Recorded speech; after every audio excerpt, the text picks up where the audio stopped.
দিনাজপুরের বিরামপুর সীমান্তে ৯ নারীকে জোর করে বাংলাদেশে ঠেলে দেওয়ার চেষ্টা চালিয়েছে ভারতীয় সীমান্তরক্ষী বাহিনী বিএসএফ। তবে বাংলাদেশে প্রবেশ প্রতিহত করেছে বিজিবি। তাদেরকে আবারও ভারত সীমান্তে ফেরত পাঠিয়ে দেওয়া হয়েছে। শনিবার ভোর 4:30টার দিকে বিরামপুর উপজেলার খিয়ার মামুদপুর সীমান্তে 291/20S সীমানা পিলারের পাশে ওই ৯ নারীকে ফেরত পাঠিয়েছে বিজিবি। জানা গেছে, ভারতের অভ্যন্তরে অবস্থান নেওয়া ৯ নারী ভারতের গুজরাটের আমেনাবাদ এলাকা থেকে নিয়ে আসা হয়। বিজিবি ও গ্রামবাসী সূত্রে জানা যায়, শনিবার ভোর 4:30টার দিকে খিয়ার মামুদপুর গ্রামে দুই দেশের সীমানা পিলার 291/20S পিলারের পাশ দিয়ে ভারত থেকে ৯ জন নারী বাংলাদেশের অভ্যন্তরে প্রবেশের চেষ্টা করে।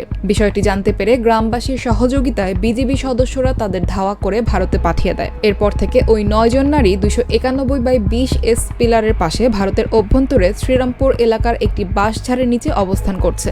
স্থানীয় ভাইগড় বিজিবি ক্যাম্পের কোম্পানি কমান্ডার সুবেদার পিয়া আলম জানান, ভোর 4টার দিকে ভারত থেকে ৯ জনকে খিয়ার মামুদপুর সীমান্ত দিয়ে বাংলাদেশে পুশিনের চেষ্টা করে। বিষয়টি বিজিবি এবং স্থানীয় জনগণ টের পেয়ে প্রতিহত করে। বর্তমানে ওই ৯ জন সীমান্তের শূন্যরেখায় অবস্থান করেছে। বিজিবি সতর্ক অবস্থায় রয়েছে।